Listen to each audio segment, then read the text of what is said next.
Welcome to Lynn Cullen Live, talk radio without the static. Email your questions and comments to lynn at pghcitypaper.com. And now your host, Lynn Cullen. Hello, welcome to the program, the 12th of September. And I don't know, guys. You know, it's funny how we know the drill now as a hurricane approaches. I actually come on, get it over with already. There's something so awful about watching something, and it seems so slow approaching. And think of the days when there wasn't any way to know that such a monster was coming. Just go back a few hundred years, when, the weather just came upon you. So the ability to hunker down, to prepare in any way was absent. In some respects, ignorance was bliss. But obviously, this is better. The satellite photos of this storm are so awesome. Again, nature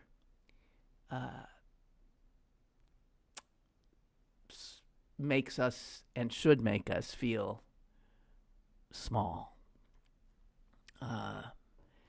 Should knock us down a peg or two. For all of what we tell ourselves is our extraordinary brilliance. I think nature has a way of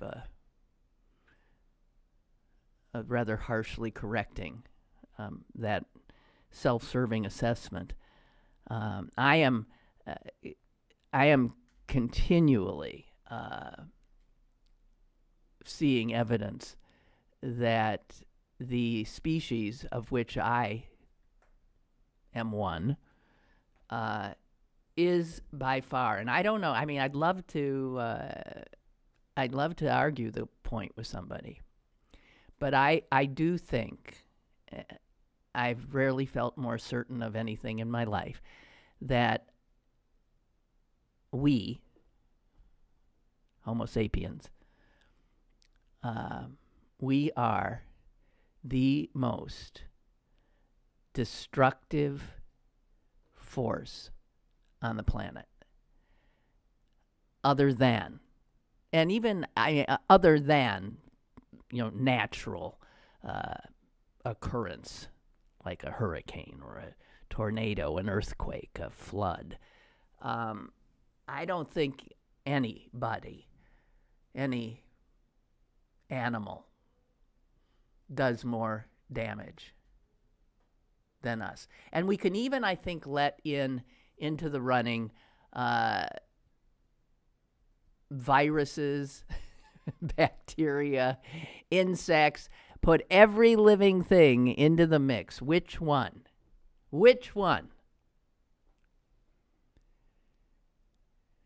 is the most destructive? For sure. And then I could get more subjective.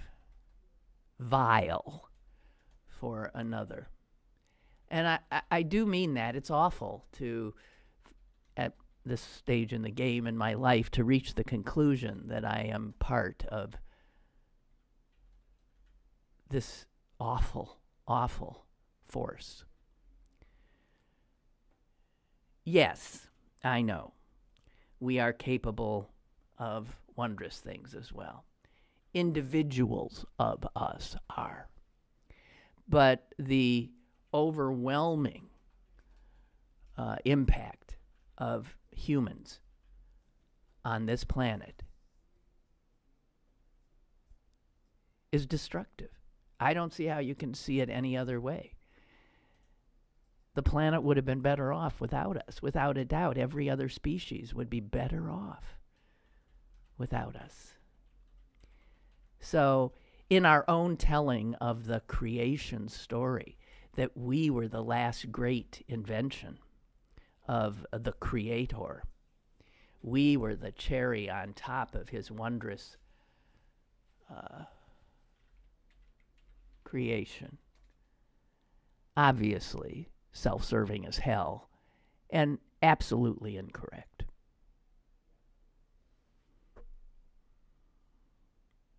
We are endowed with more tools than most animals, than most anybody else. We are more complex. That is true.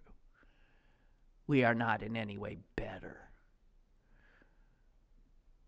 I really do find, I mean, I'm thinking of like when Jonathan Swift, right, wrote Gulliver's Travels. I mean, it's a book of that shows his revulsion about humanity. And I see what he sees now.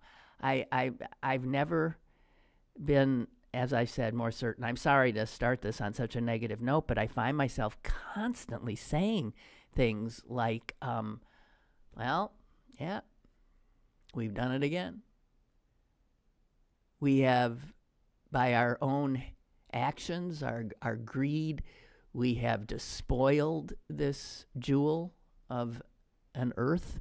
We have wiped out so many other wondrous animals and birds, insects, the fish of the sea. We are insatiable.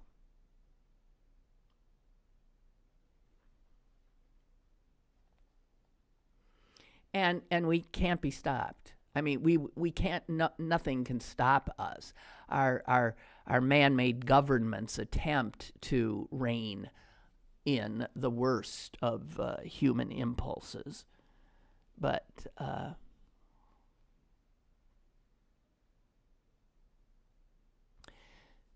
so yeah, I know we can make extraordinary music and write beautiful books and create art. We can be heroic and gentle and loving and kind, but not enough of us and not enough of the time. I think just overwhelmingly we are the most destructive force in world history.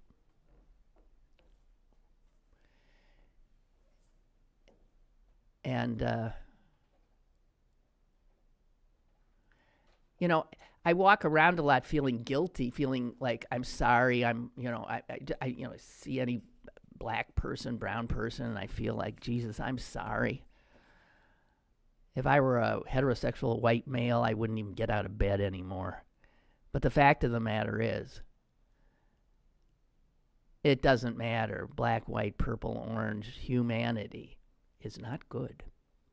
At least what we have, those of us who have ascended to positions of the most power, have created appalling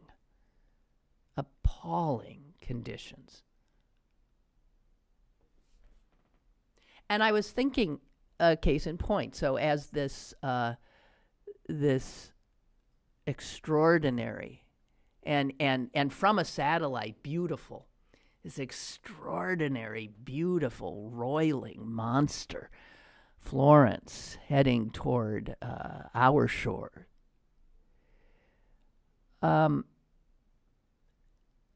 has gained in all likelihood in power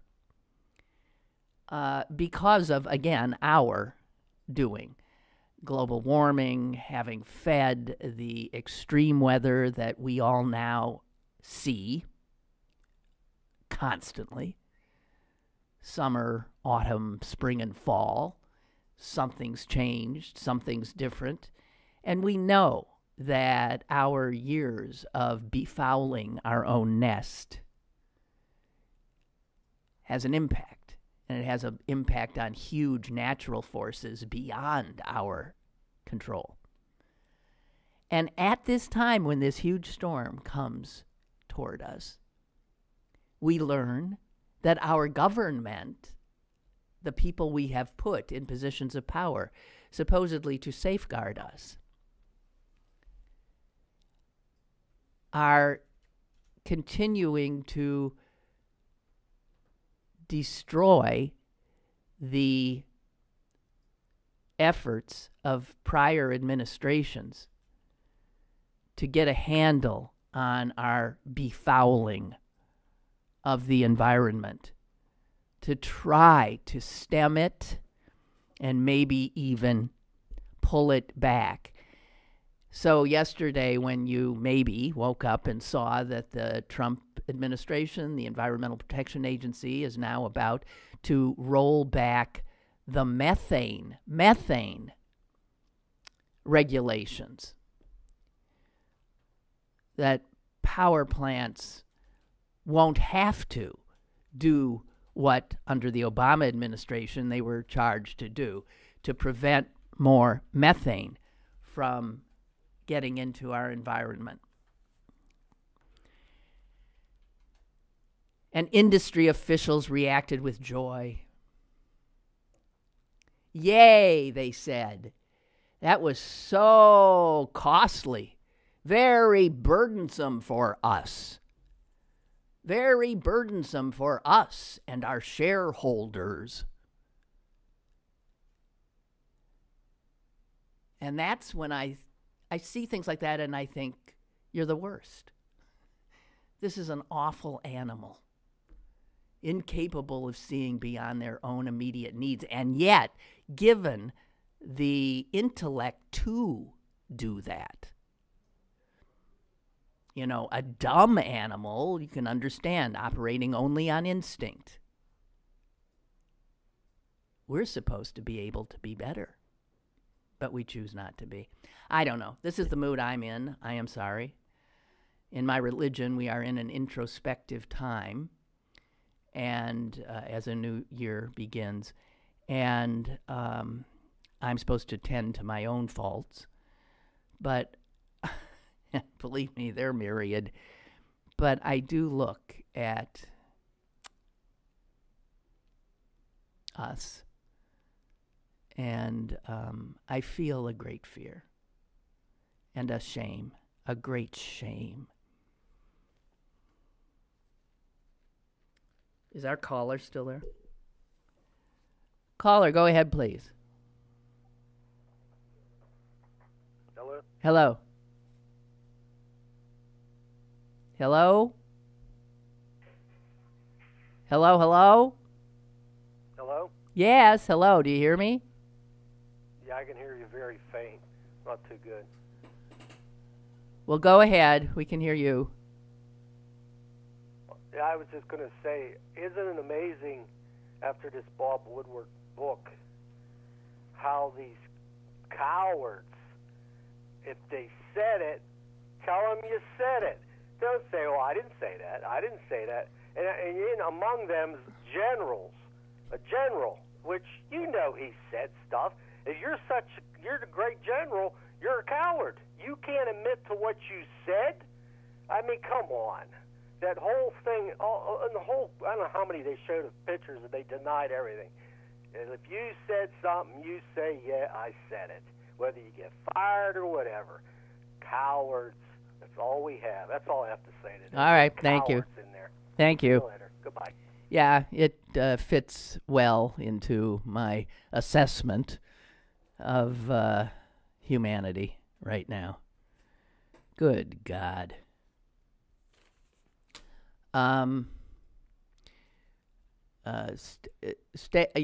We're trying to solve these audio problems we've been having, so I don't know if I hope you can all hear me okay.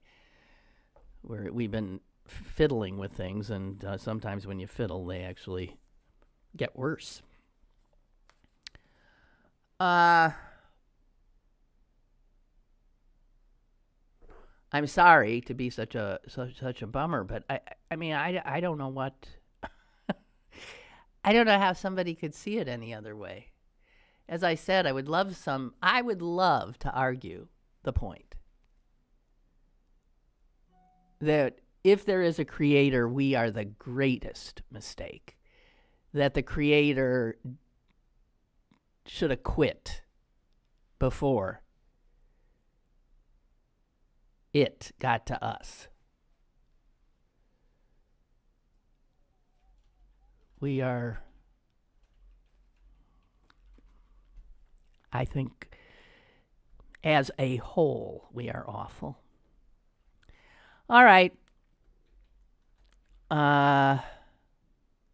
Roger writes, I've been listening to all the Woodward interviews. Think Trump will have less supporters now? Roger. He says, I mean fewer? Yeah, agreed. Fewer is not only correct, but it is a better word. Also, as frightened as we may be of the nutcase in chief, how would you like to be living in South Korea?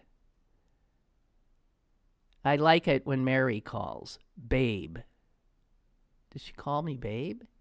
She makes me smile. Oh, that's nice.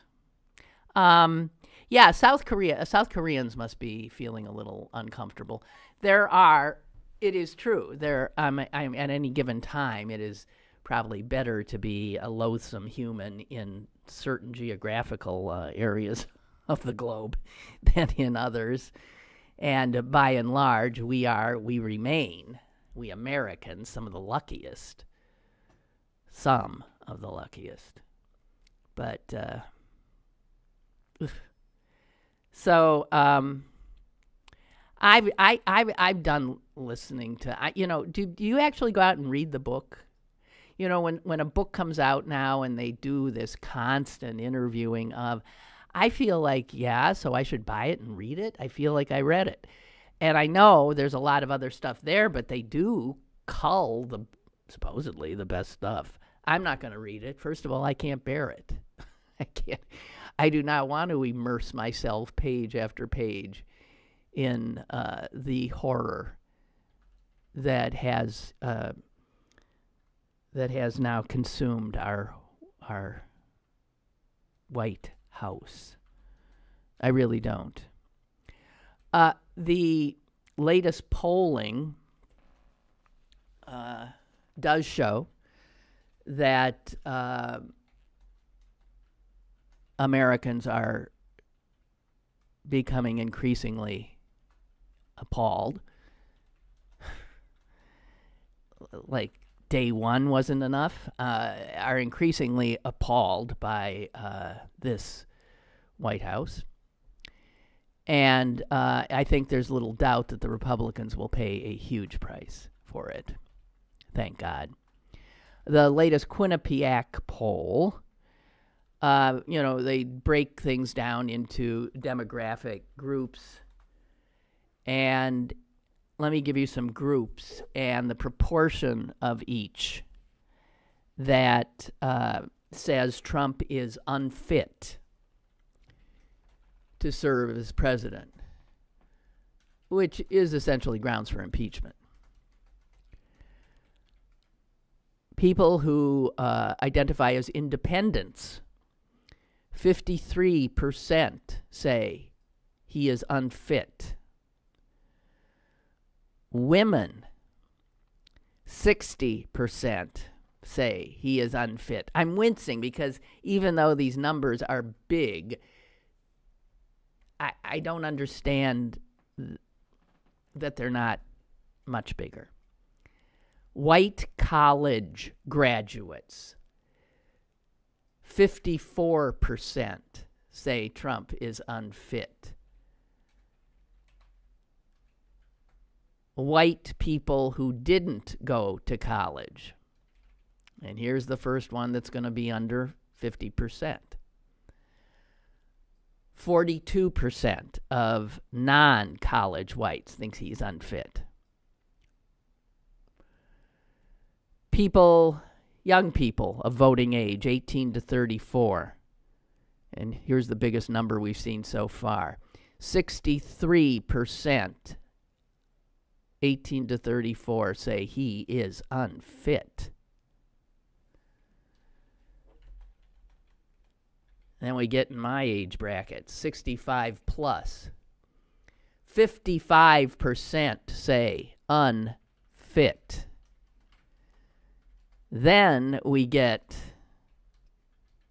to the smartest people in the room, and those are black people. And they say 89% of them say this guy in the White House, man, he is unfit. Hispanics, 58% say unfit. Democrats, 96% say, Jesus, unfit. Who am I leaving out here? Oh, yeah, Republicans. What percentage of Republicans say that Donald Trump is unfit to be president? According to the most recent Quinnipiac poll, which is a legitimate pollster, it's unbelievable. 7% of Republicans say he is unfit. And that's why the Republican Party must literally be decimated. It must be destroyed. I'm not kidding. I am not kidding. It must be destroyed. And the first opportunity to kick the Republican Party in the teeth, of course, is coming up pretty soon.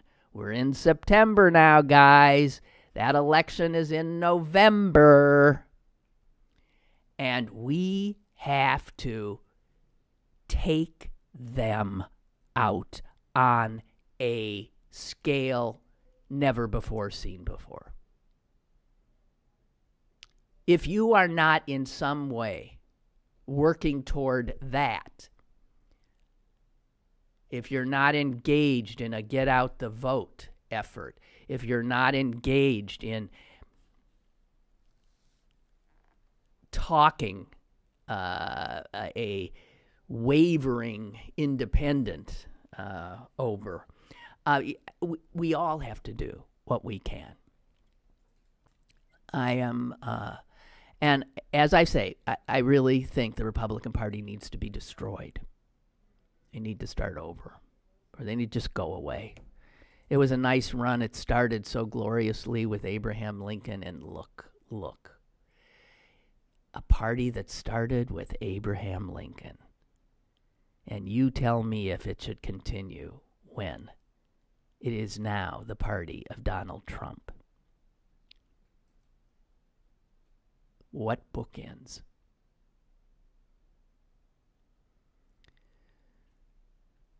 So more and more people will take the Democrats and the uneducated out of the picture, but in every other category, a majority say this man is unfit. Obviously.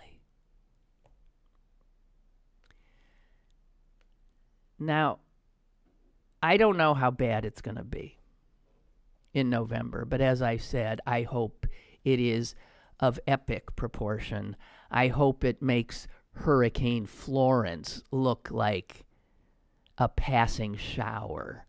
I hope it obliterates a party that I frankly consider traitorous. I do.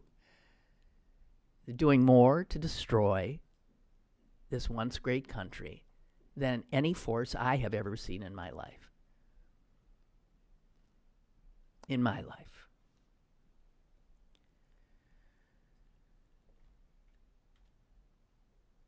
And we are now learning that one of the worst traitors of them all, Mitch McConnell, the Senate Majority Leader, is starting to express concern that even he will be deposed. Concern that the Democrats conceivably, and this was considered absolute pie in the sky, conceivably could take control of the Senate. Now, if that happens, that will be extraordinary. But he's starting to freak out, and that's a real good sign.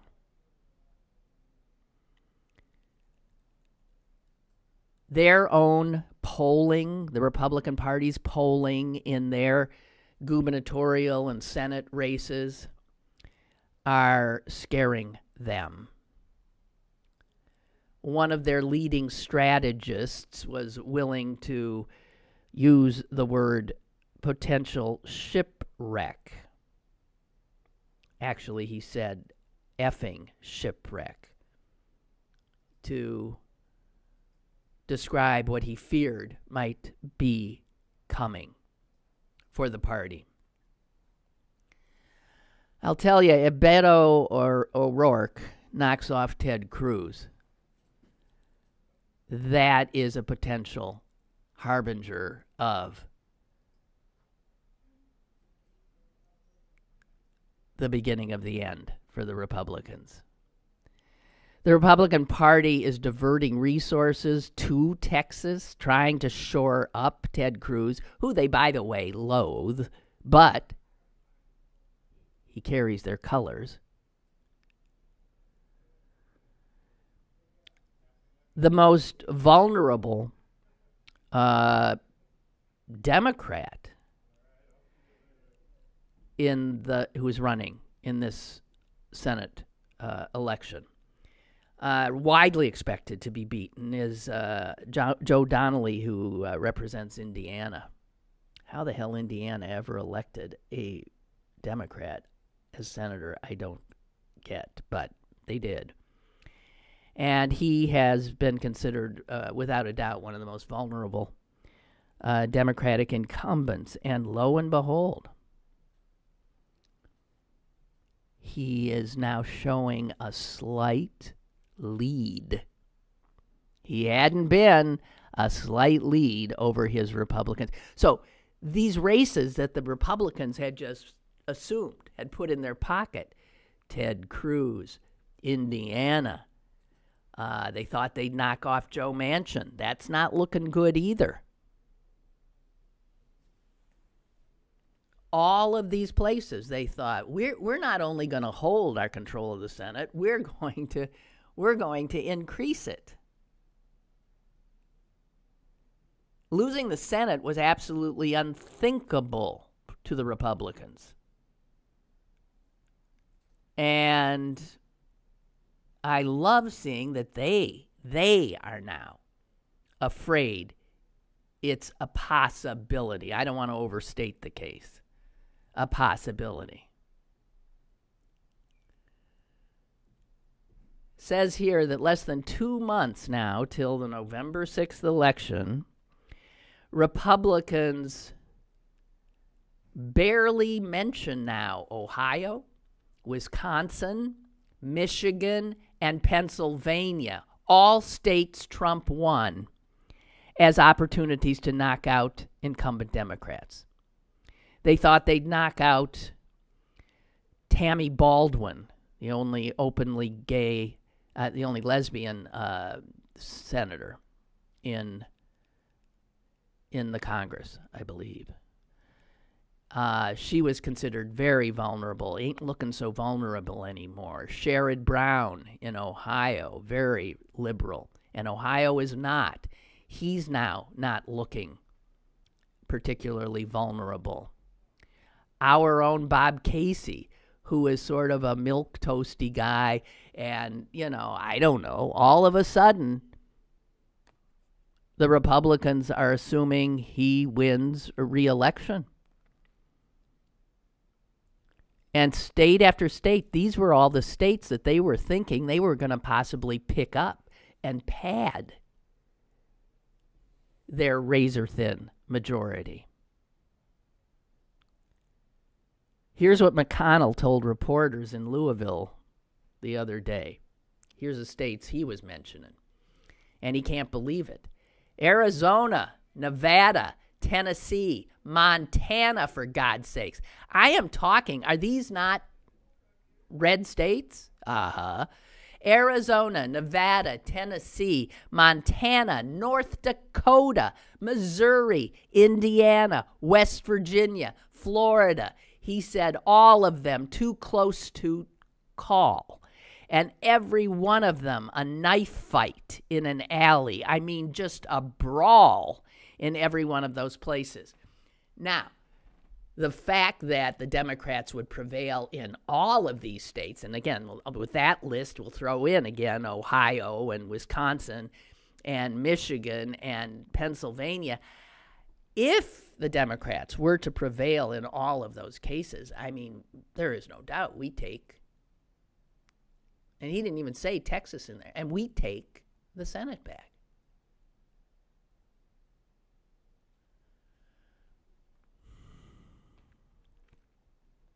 We'll see. It was assumed that a guy like John Tester would go down because he's in a red state, a very, very red state, and he's a Democrat. It was assumed Manchin would go down. It was assumed Tammy Baldwin in Wisconsin would go down. It was assumed Claire McCaskill could not hang on in Missouri. Assumed Joe Donnelly was toast in Indiana. The Arizona seat now up, Jeff Flake's seat, totally up. Who knows? But the good news that I want to suggest today is that we're starting to see this possibility, and that's all it is, in what had been considered, a fever dream of some idiot lunatic before, that the Democrats could actually take the Senate. So, just to reiterate, it is possible that Republicans could, in fact, still pad, these are where few votes are going to count. I mean, these races, my sense is, we are going to see so many tight races.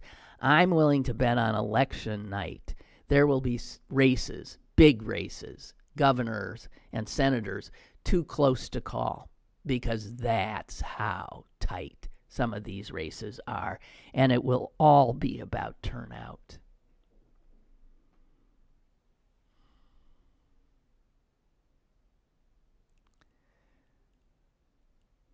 Now, maybe McConnell is overstating his concern in hopes of firing up Republican voters. I don't know. Of course, we all know the games that get played. But the fact that now just 38% of all voters nationally approve of the job that Donald Trump is doing, that's gotta. These midterms are often looked at as a referendum on the incumbent president, right? It's why the president's party, usually gets hit in these midterms. But this looks potentially epic. Beto O'Rourke has a lot more money on hand than Ted Cruz, even though the Republicans are pouring money into Cruz. And the Republicans who can't stomach Cruz are all of a sudden working their tails off, trying to make sure they keep this jerk in office. But the fact that they have to throw money at Ted Cruz means the money that would have gone to shore up some other Republican somewhere else ain't going to be there. So we'll see. Even it turns out Republicans have a limited, there is a point at which even they run out of money. So it's political expedience that brings McConnell and Cruz together. But there is opportunity. I'm just saying. The polling in Texas, by the way, still show Cruz ahead. in single digits. But that is enough right there to freak the Republicans out. So, I don't know. So the only thing they got going for them is before they go down in ruins to destroy the Supreme Court by getting Brett Kavanaugh on it. And I just want to say this about Susan Collins and Lisa Murkowski. I want to say this about every Republican. I find them vile. I do. You know I do. I do. What they support, their blind eye to this most repulsively unfit grotesquerie that heads their party. I can't.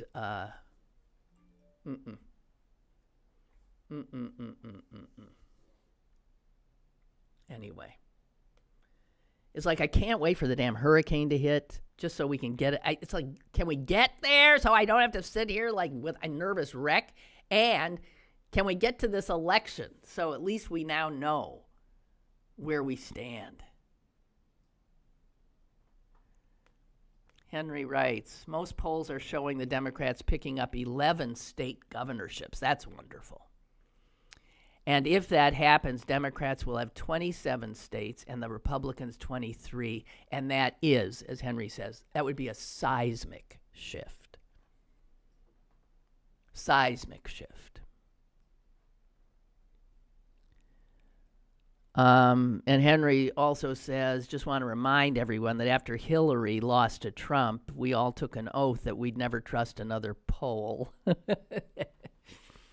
So when the media is telling you that any race is a lock, just walk the other way. You're right, Henry.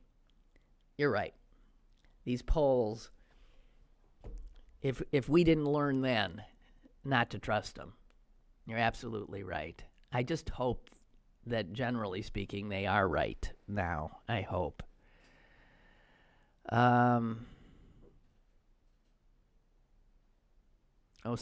Mary wants a report on my dog. Sid? His name isn't Sid. His name is Blue. His name is Blue. And I took Blue to Ann Arbor for Rosh Hashanah at my brother's house. And my brother has proclaimed Blue to be just about the most wonderful dog he's ever met. So there you have it. My brother's in love with my dog. And he's got a lovely dog of his own, but he just fell hard for my Blue. He thinks Blue's about the ugliest dog he ever saw. But he came around to saying, he's so ugly, he's cute. And so now he sees cute where he saw ugly. I don't know. My dog is wonderful. He is just, he's still a rambunctious puppy. I am today a little nervous because I did not crate him when I left the house. And so I'll be tearing out of here afterwards in hopes of finding my house in one piece. But he's been better and better and better about that stuff and just getting better by the minute. So just the sweetest little animal. And I almost want to get him a playmate because one of the things I saw when we visited my brother's is he is indefatigable. And he so wore out my brother's dog. All he wants to do is play 24 hours a day. And he does not wear out. There's so much energy in that little body and so much joy. And that's the good news. He's also got me up, I'm a very sedentary soul. And one of the reasons I decided to get a dog was studies show that if you have a dog, it adds years to your life, or at least a month or two. I don't know. It gets you up. It gets you exercised. Where no dog in the house, I'd sit there and read and maybe watch a movie or blah, blah, blah. With him there, I'm forced to either play tug of war or, I have to move, get up, walk. So he's definitely already got me exercising more. And it's not my natural It's not what I choose to do. But, yeah. So that's turned out to be a good thing. And thanks for asking. Yeah.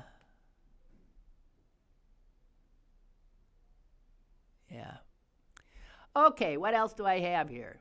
Anything? Oh, yeah, the story that Rachel Maddow broke last night.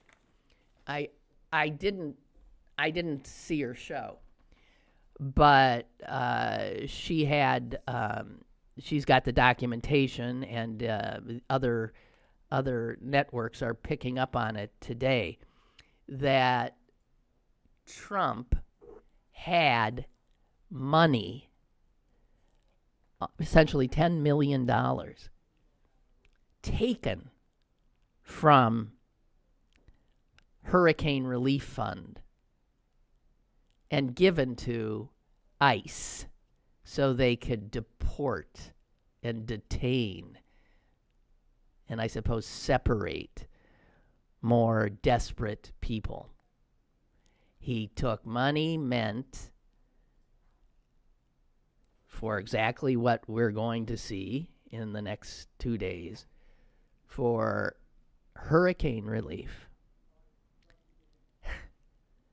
and gave it to ICE, from FEMA to ICE, which, in many ways is not surprising. Of course, this is this evil, awful human being.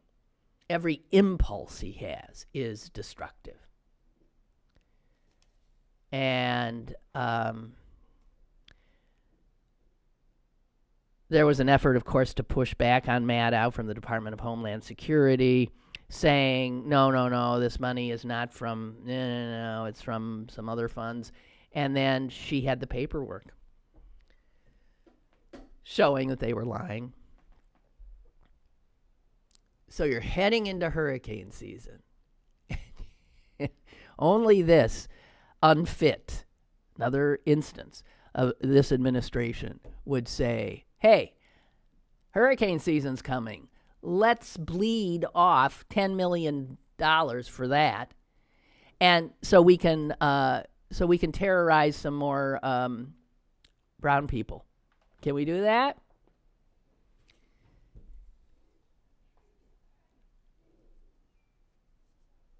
I'm not even going to go to Trump's statement yesterday that Puerto Rico was an unsung success. Try to imagine another president, any president, the worst president before this one that you can think of, having the gall to pronounce a disaster in which 3,000 Americans died as a success. Try to imagine that. We have a caller. Hello? Hello? Hello?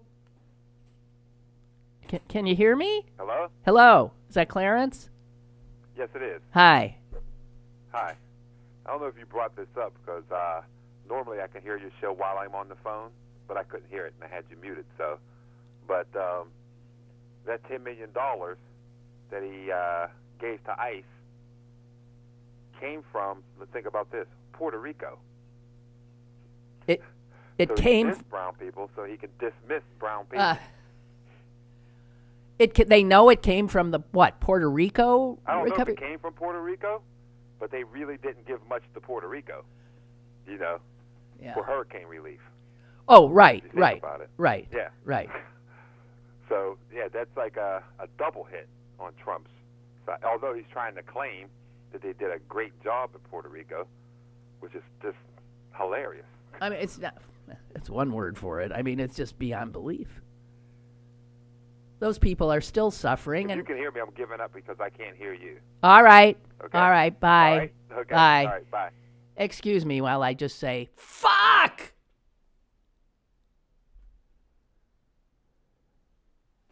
I'm sorry.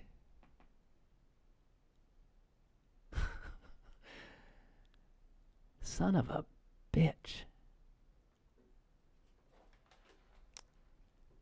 Yeah, the powers that be said they fixed it. They fixed it good. Okay, I guess don't even bother calling because it ain't working.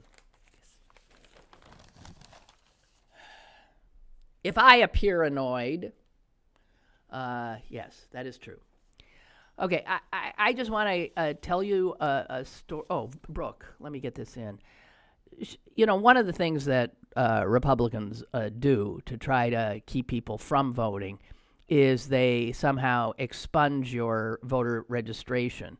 You go to the polls. Let's say you haven't voted in the last few elections. You go to the polls to vote, and you ain't registered anymore. They've taken you off. Everybody, and you tell this to people, needs to check to see if they're still on the voting roll. Now, this is just for Pennsylvania, that there's a website, VotesPA, VOTES, votespa.com. Okay? You should be able to look yourself up and make sure you're there. And if you are not registered for some reason, you can use that same site, VotesPA, to register.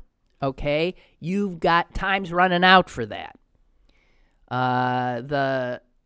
When is the last day? Well, it's over. Because it says right here, 10:09. Okay, you've got less than a month. October 9th is the last day that you can register.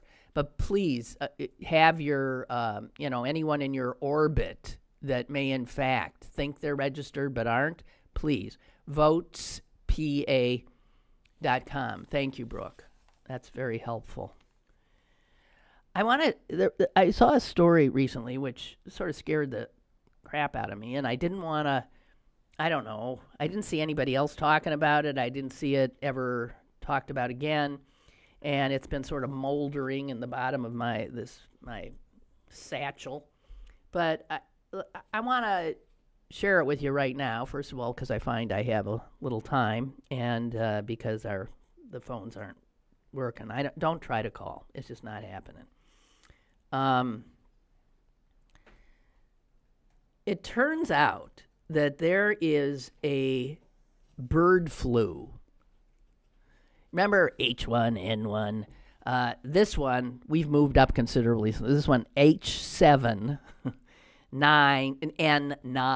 H7N9. It is a very dangerous virus. That's the name that that the researchers have dubbed it. And it is in China. It's not over here yet. China's been dealing with it, but they have refused to share any information about it with the United States, with the World Health Organization, which in fact is flouting rules, universal rules, that if you've got some kind of a deadly virus, you've got to let people know, you've got to ship samples to other laboratories so that vaccines can be developed. For over a year, the Chinese have withheld, even though we have asked, samples of what we believe is a rapidly evolving influenza virus. And here's the scary part. Experts concur that the next global pandemic will most likely come from the flu and some mutated virus that we call flu. And one of the candidates is H7N9, the virus that the Chinese are keeping secret. It took root in China, as far as we know, in 2013. It has spread through poultry farms. And it has evolved, as far as we know, into a highly deadly strain that can infect humans. And here's the scary part. At this point, it kills 40% of its victims.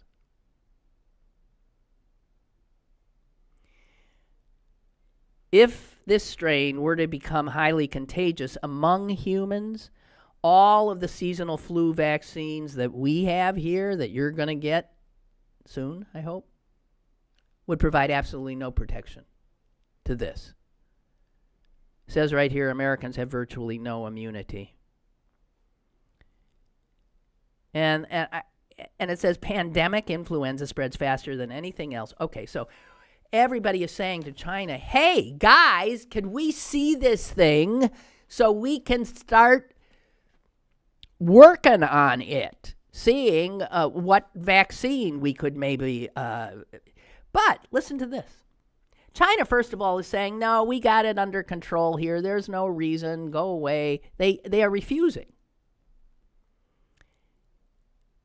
And I got something scarier.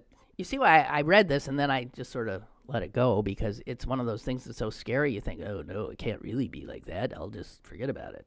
But listen.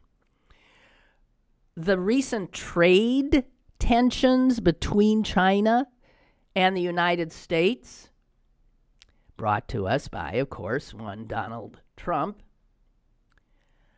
could really exacerbate this problem. The Office of the United States Trade Representative issued a list of possible tariff targets that we will put on Chinese goods.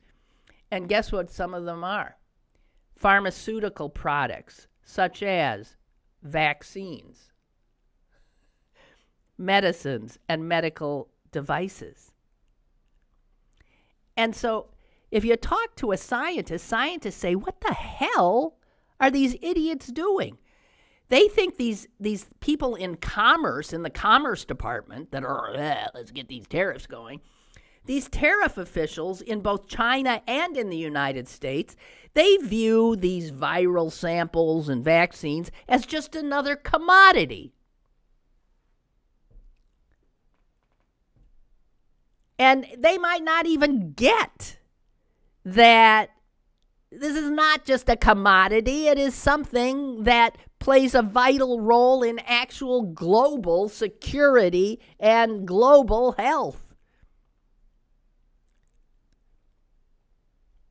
The guy who oversaw biological defense at the Pentagon during the last administration says this. Countries don't own their viral samples any more than they own the birds in their skies. And given that this flu virus is a potential threat to humanity, not sharing it immediately with a global network of the World Health Organization laboratories like our CDC is beyond scandalous. Many could die needlessly if China keeps denying international access to these samples. China's done this kind of crap before in 2002. That's where SARS came from. Remember SARS, stands for Severe Acute Respiratory Syndrome? They sat on the fact that they had a SARS outbreak. They didn't want anyone to know because that also was infecting, I believe, their poultry. And it's money to them. They hesitated sharing these samples from infected birds with the international community, fearing that it would hit their poultry industry.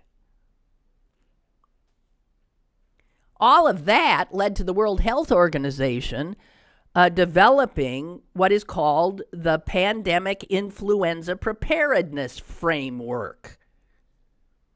which says if you've got a deadly virus in your country, you owe it to every other country to share that virus so that laboratories that work with the World Health Organization can start looking for potential fixes.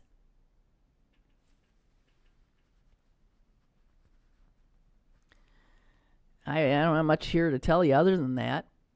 I mean, this was under a headline that said China withholds samples of avian flu virus. But this particular baby, H7N9, there is a fear that this one is one of those truly deadly ones that could cause... They've been warning about the fear of a pandemic for what, the last 20, 30 years? It's not, oh no, that's not going to happen. It is going to happen. What we don't know is when. Is this what it is? H7N9? Our guys haven't seen it. It's in China. So as this virus continues to evolve, authorities here, health authorities here, worry that the Chinese are just keeping everything secret. The government of China has refused to share clinical data from infected patients.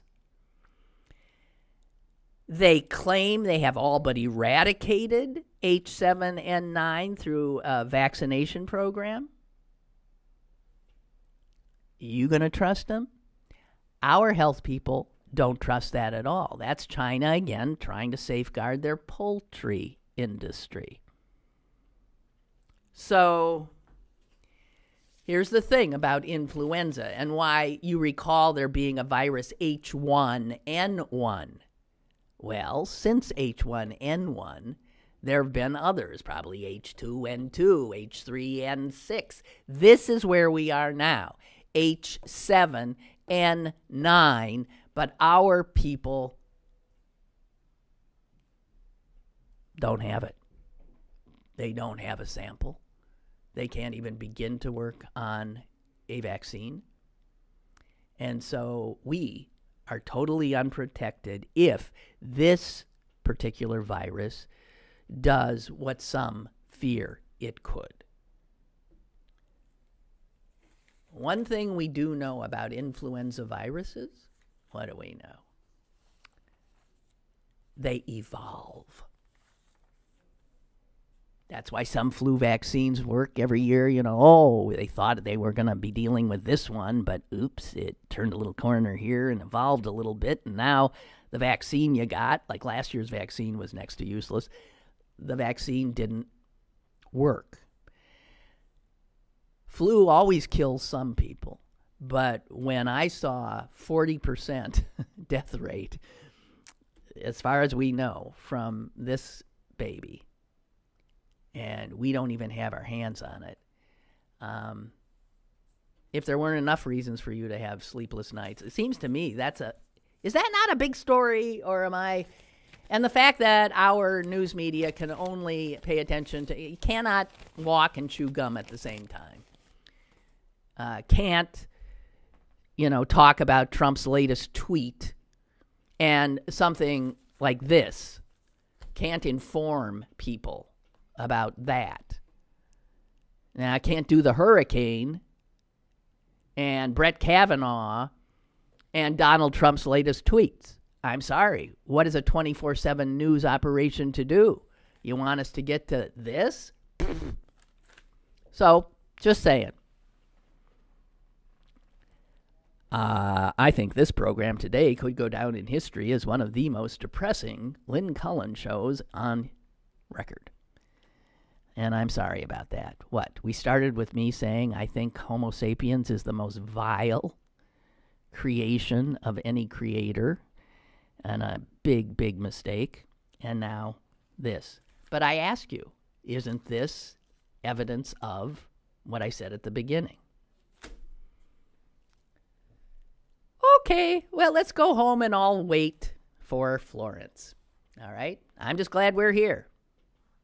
I feel for the people that are down there, especially people with few resources, especially brown people with few resources, given this is Donald Trump's FEMA. All righty, guys. That's it for me. I'm going back to see if the dog ate my house. I'll see you tomorrow. Bye. Lynn Cullen Live, Monday through Friday from 10 a.m. to 11 a.m. and archived at pghcitypaper.com. The opinions expressed on Lynn Cullen Live are those of the host and do not necessarily reflect the viewpoints of Pittsburgh City Paper or its advertisers.